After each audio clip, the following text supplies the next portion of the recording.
Hello, and good morning. Good morning to you, Mr. Lee Woodward.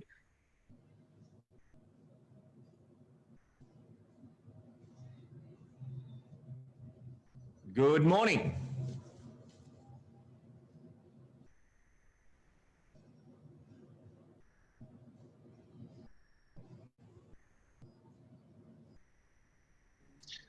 Good morning, Lee. Good morning, Mark. I can't see you, but where have you gone? Can you see me now? That's okay. I can see you, and we're live. Beautiful. And tell me what you're talking about this morning. We are talking today about what people are doing in this restart of life and what they feel they need to do now that they've had all this time to think and look at what's going on in the world. They're now saying, I don't have to just do what I've always done. I don't have to just be always the person I've been. This new time, as scary as it was, has made me think, and what are my options? And we've seen some amazing changes out there of people saying, not even that I want more control over my destiny in my life. And that's what we're talking about. So you're out and about. You're one of the best real estate trainers in the country. You're meeting agents. You're meeting a lot of staff of agents in the real estate business.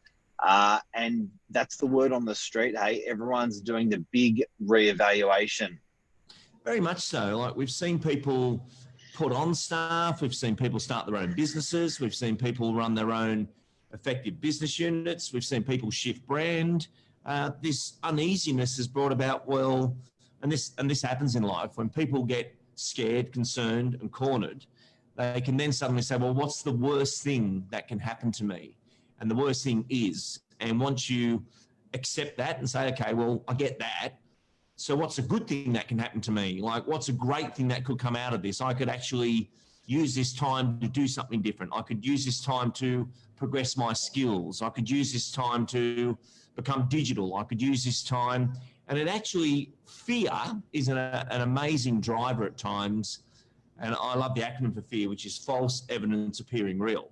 A lot of people think fear is holding us back, but it can actually be a driver at the same time when you think, well, if that's false evidence appearing real, that's what that is. What could I really do? And I was just mentioning before that franchising's up 60%. For those people that took that option to take that money off their super fund, instead of just blowing that money, they've actually gone out and bought a dog washing franchise or a gym's mowing, or maybe look at real estate for the first time as an option, as a new career path. And that money's just to back themselves before they can get to a point where they're actually generating enough money, but generating money in their control. And Mark, I think one of the most exciting parts about the real estate world is your life is one-to-one. You are the company to the customer. You don't have to watch it all go on around you. I know one of the most exciting things when I got into real estate was, wow, you can earn as much as you like by working as hard as you want, because you don't get paid any income, you generate it. And I think that's why the franchising world's gone up. People want to put some effort in and see the return. It's a bit sobering for people, I guess, isn't it? Like, people have sobered up out of COVID now, and they're thinking, well, like you said, I know, look, personally for me, the fear of loss is always a great driver. It is for me. And I think that's you sort of try to be a better husband, you try to be a better dad, you try to be a better person when you face that fear of loss. And I think a lot of people face that fear of loss. Hey, like, it was going through that period. Like, if you think about that first week or two of COVID, like, we didn't know how sharp that blade was or how deep that was going to cut. That's pretty daunting stuff. The residual after that, which is now, is pretty big. Couldn't agree more. And I know my thoughts in that time, and I want our listener to take something from this. We've all got fears, but you can't take on everybody else's fears for them and take on that pressure as well. So, Mark, my biggest fear was 20 of my staff losing their job. That had me in tears at night. It had me awake. You know, we're a public speaking company. That was fearful.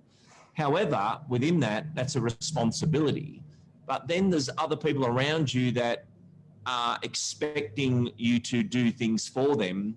And I think one of the biggest things for anyone who employs people or has people work alongside them, could even be children, that you are trying to assist.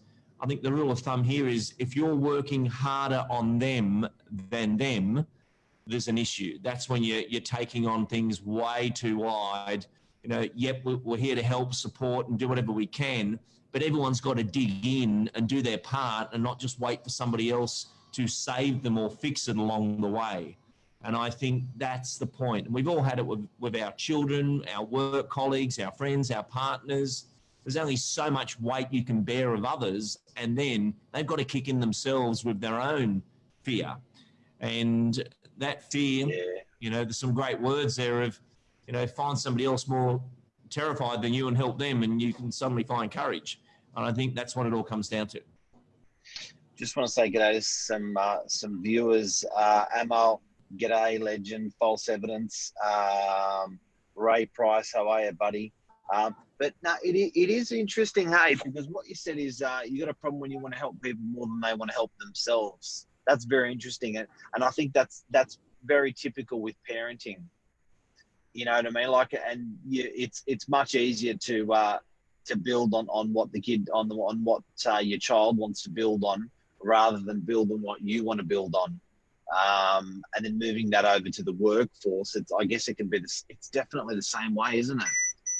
Very much so. And, you know, we've all had that scenario, fork in the road as a parent of, am I going to do the assignment for you so you get good grades, or are you going to do the assignment for you and get mid grades? Having the most incredible astrology setup ever put together by contractors was not what the exam was about. It was about taking responsibility to finish something. And Mark, I think this puts us onto a new topic. If you look at, actually, I'll pick you as a person. You know, I get to work with you, but one thing about you is if you say you're going to do it, you'll do it. And I think the world's full of people that don't complete things, don't finish things or see it through. And it can be business life, cleaning your garage, looking after your kids, whatever it is. But do you complete stuff? And if I said to our audience now, what's 5 things you are passionate about that if you completed in the next 12 weeks would make a significant difference in your life? What are those 5 things? I know I was driving down here today and I was listening to some audio voice notes that I've made that I'm trying to get into my brain before I start a project, and probably listen to it 15 times so that I could register in my own memory log that this is important. And I think, you know, I can look at young people who seem disinterested about everything. Then you find something they're passionate about that's important to them, and they'll move heaven and earth to get it. And I love seeing that fire come alive in people when they've just worked out, but this is important. And, you know, it's like speaking with staff. I was going through a challenge that we had yesterday where something had gone wrong, as things do. And I don't mind things going wrong, but my point to the staff was it's not about the procedure or the checklist. The point is you don't take your job seriously enough. Because if you were flying overseas right now or tomorrow, I bet you every checklist is done. You've checked your passport. You make sure you got your cards, your money, your visas, everything's there because it's important. And I'm just asking you to lift your intensity of what you call this job important. Otherwise, let somebody else who wants to do it, who finds the job important. And that's where it is. And as you can see, I'm not quite over yesterday, but I'm all good. Yeah, but you know what's interesting, in it? The 60% franchising growth in the last couple of weeks, month, whatever, that's interesting, and applying it to what you're saying, because people have taken this opportunity now to sober up and then pursue their passion. So it's actually, it could be quite an exciting time for our economy, because people have actually moved into the right jobs in the right places to do what they love. And productivity could go through the roof for that reason, because, you know, they were sitting in jobs they didn't really like, and by default, they sort of got stuck, whereas that displaced them, dislodged them, and got them moving into something that they love. And that, Mark, could be property. Last week, I had a great assignment. I was doing a private complete salesperson course up in Port Macquarie for a gentleman by the name of David Gray. And David's been quite a very successful investor, developer, learned lots of lessons, and he's got a book coming out on that topic where he wants mums and dads to understand there's all different types of investment, duplex, invest in real estate property management, but there's no one thing that fits everyone. It's based on your risk model and what you can and can't do. But David's moved up to Port Macquarie, bought 9 real estate businesses. He's in a whole new world. Yep. And the Elders Lifestyle Group up there is this big group of people now who are, well, all these offices were purchased to come into a common cause. But it's amazing the new people attracted to his business due to his vision and passion of what's going to happen next in real estate. And then helping, I think they're at 3,000 property managements. That's a lot of mums and dads that he's helping out in the real estate space and wants them to understand about investment, writing a book for them, and having a developer who's been through all those challenges and ins and outs. If life's about keeping out of the potholes, he's writing a fantastic book for mum and dads to understand how to invest in real estate your way. And I just think it's a great thing. Unbelievable. So the message, what do you reckon? And I think this is, I did a post the other day extending off this 60% growth in franchises that we're talking about. This post that I did was the banks coming off these, the loans thawing out that banks have done. But it seems like everyone's now focused on that 4 to 8 weeks ahead. And it seems like no one's really focused on the health issue of COVID as much. And the shift has now become to an economical focus. The shift has gone to a focus of, oh my God, Job Saver is going to be finished. And is this the only thing that's been keeping us afloat? Because if it is, we're all in trouble because of it. What do you reckon is going to play out from what you're sort of seeing and hearing on the street? Because you're talking to a lot of business people, a lot of very experienced business people. What's the word on the street of what you reckon? So obviously the franchising is going bananas, but which direction is the market going to go now? What a great question. If I look at my last 10 business owners that I've spoken to, the conversation was identical with each one. We were hit, we were stuffed, we didn't know what to do, we didn't want to lose staff.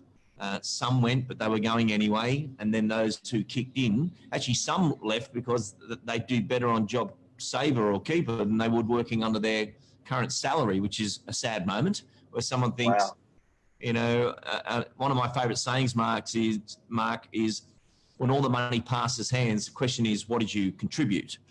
And I love that saying because all the invoicing and all the money and all the payment goes, but what did you actually contribute? Did you employ young people who became great managers and leaders of others? Did you service the real estate community and protect their asset? Did you employ salespeople and property managers from school and they became great people? I look at those things and for me, they count. But then all the business owners did say, Lee, I wouldn't be here without JobKeeper.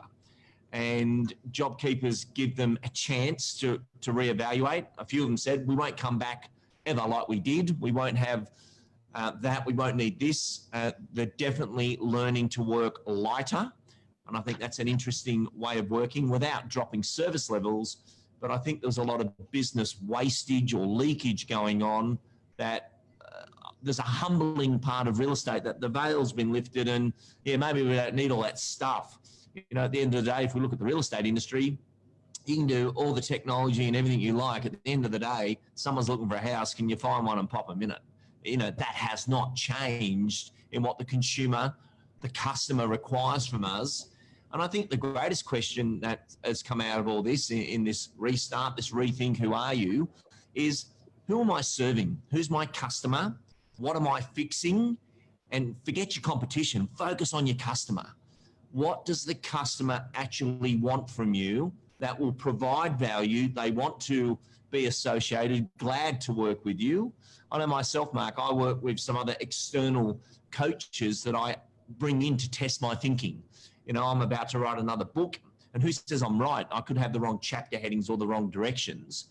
And some of these people are my competitors. And I'll bring in and say, look, I want you to tell me what you think's wrong or right about what I'm about to do. And I love that collaboration of testing.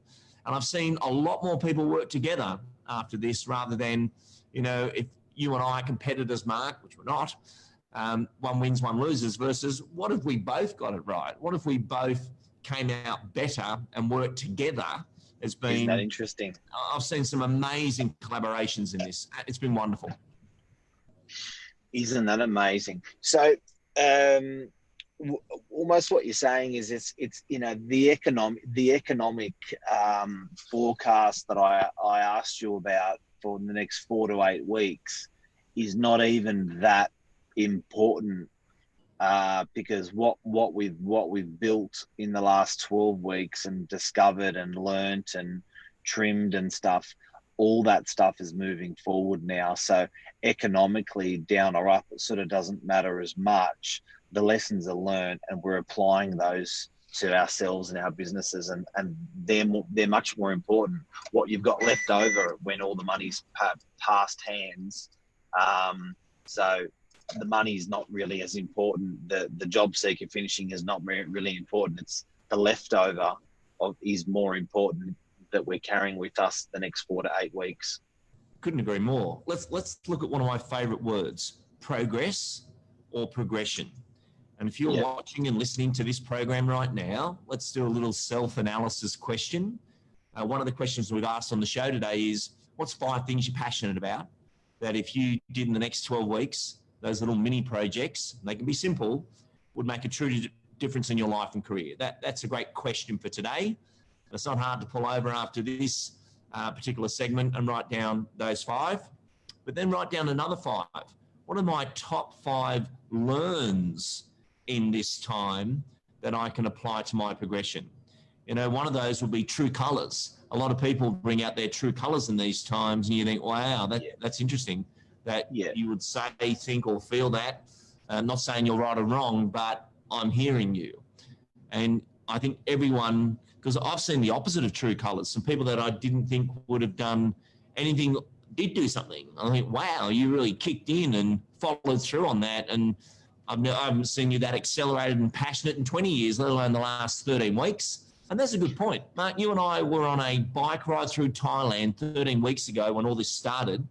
I remember you and I sitting there going, geez, they're all sounding stressed back there. What is it? And then we arrived back into the festival of confusion. But it's still only 13 weeks ago that all happened. It's not that long, really. But time has accelerated that. I'm going to contradict myself now. 13 weeks is a long period of time. What have you done in the last 13 weeks? What are you going to do in the next 13 weeks? And then the next 13 weeks after that become, how intense are you or serious about what you want to do within your life? Because maybe this has woke a lot of people up and they've let the last 10 years go and done really nothing. Just 10 years goes fast. It's not hard to, and for me, I notice I used to live in this area and I come back and think, wow, that's still there after all this time. Could be Kelly's office furniture. That's been going how long? And still in the same spot. How amazing. Success is about consistency. And so with that, a really big thing. So I think a big thing about this franchising growing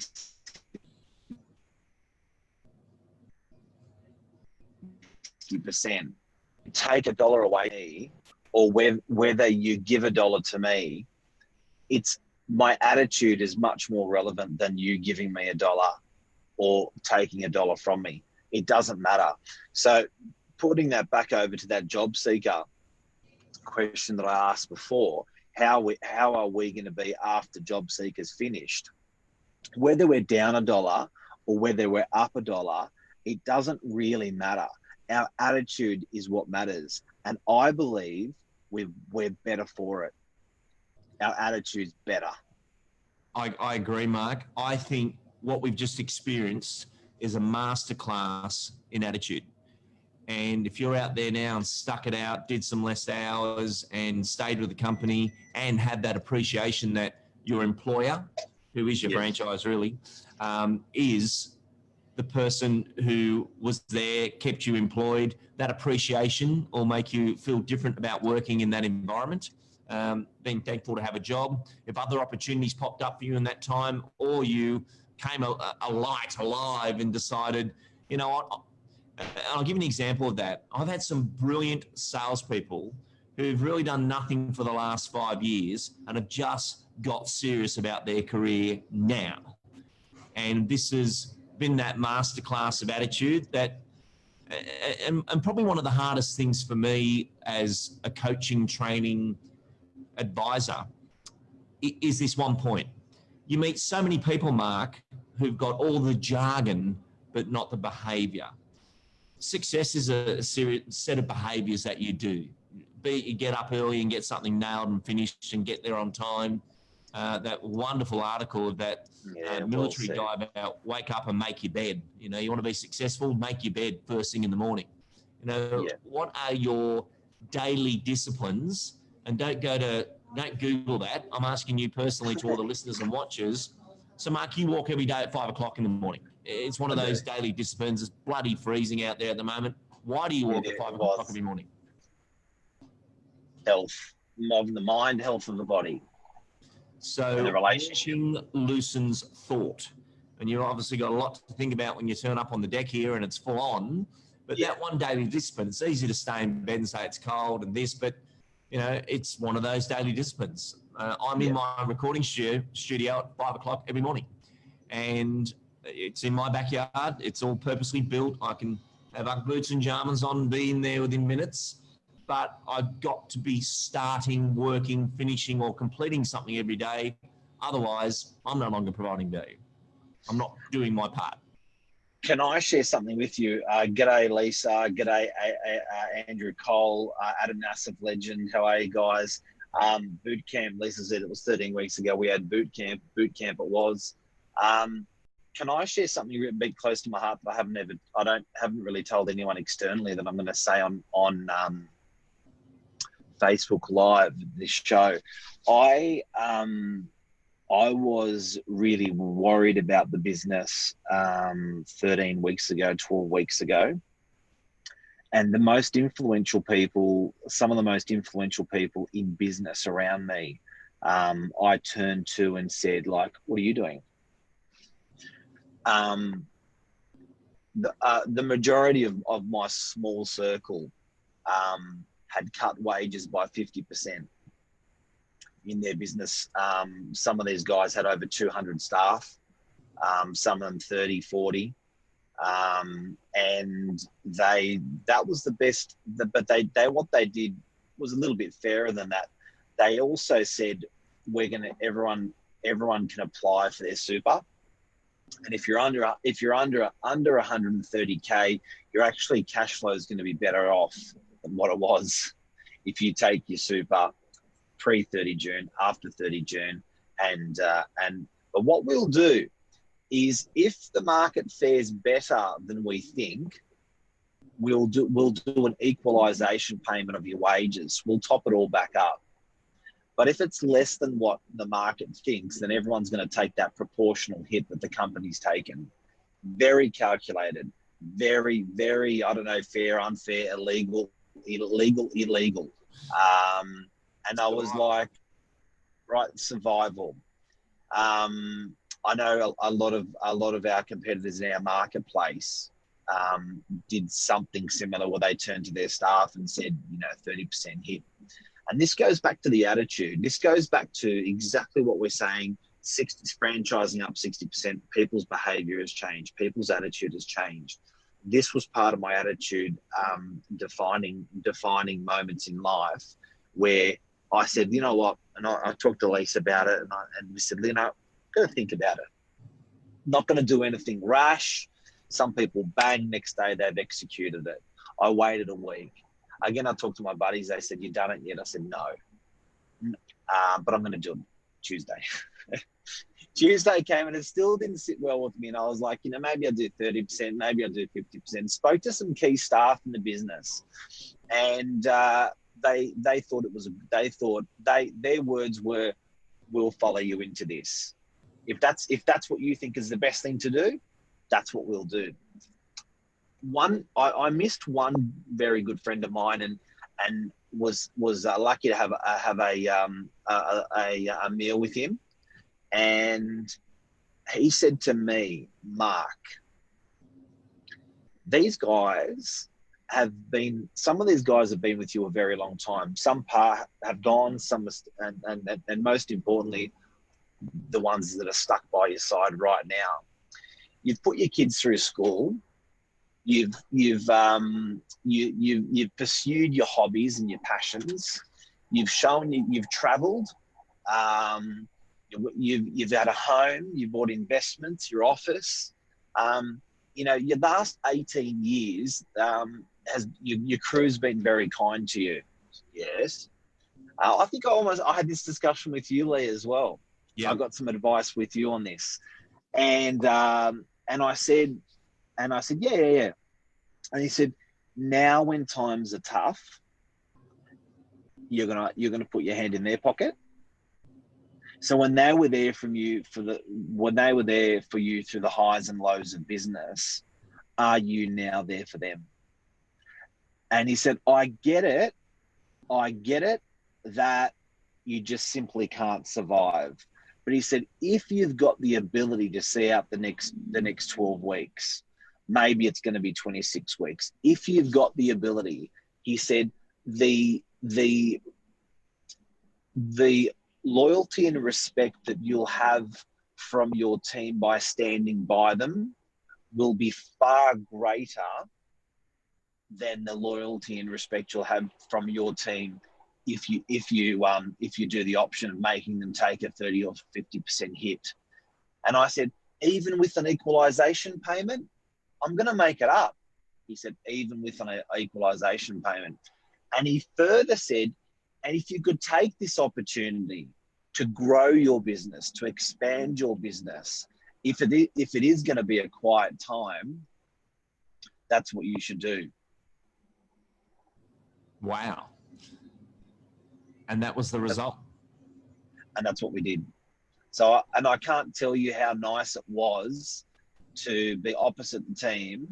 And I said to the team, guys, I'm not going to ask you for 50% off what you're getting paid. I'm not going to ask you for 30% off. But what I'm going to ask you is 30% more of what you can give.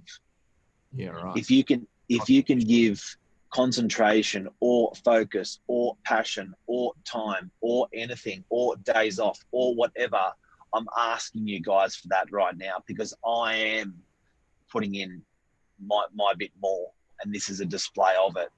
Interesting. Attitude. And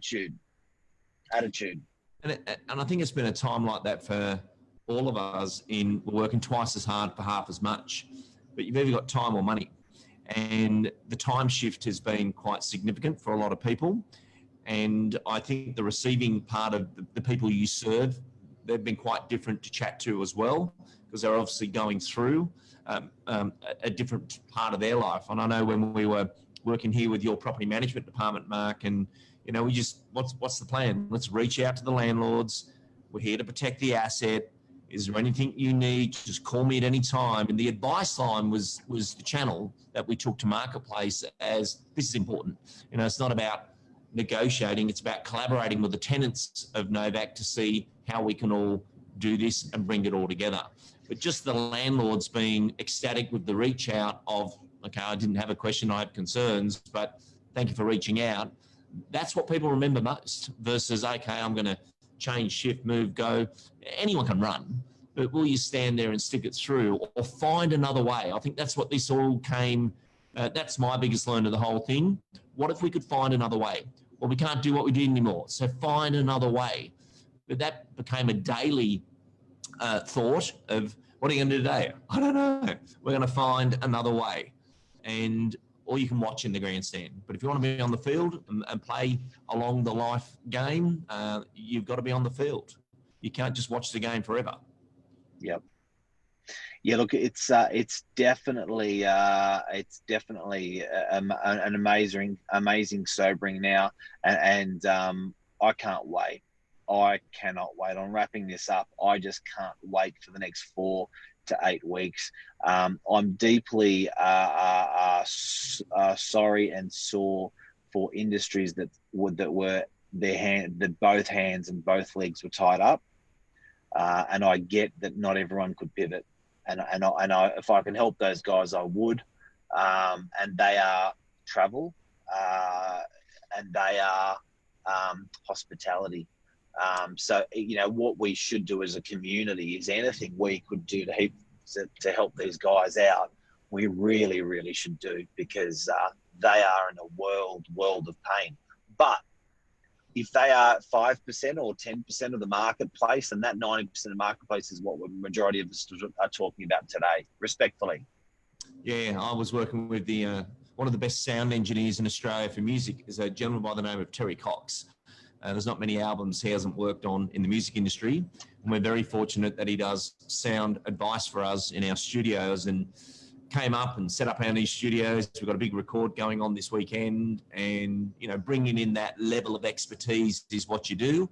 But, Terry reportedly, first job I've had, all albums have been stopped, all gigs have been stopped, all live engineering's been stopped. People are not releasing albums till 2022. And you look at that full stop and think, wow, how difficult, how do you get through this? Which brings along our final comment, adjacent space. No matter what you do, there is adjacent space around you. So be it you are a real estate agent, the adjacent spaces, you know how to give advice on professional marketing.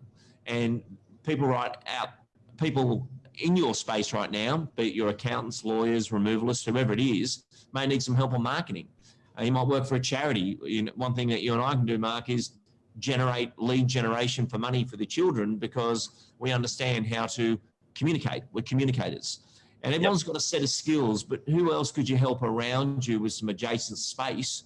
And I tell you, it comes back. It is amazing how it comes back. And that's just not throwing money at these guys. That's throwing what they're lacking and what you've got a strength in. And that thought space. Well said. Excellent. Thank you. Do you know how to hang up? I'm going to work it out.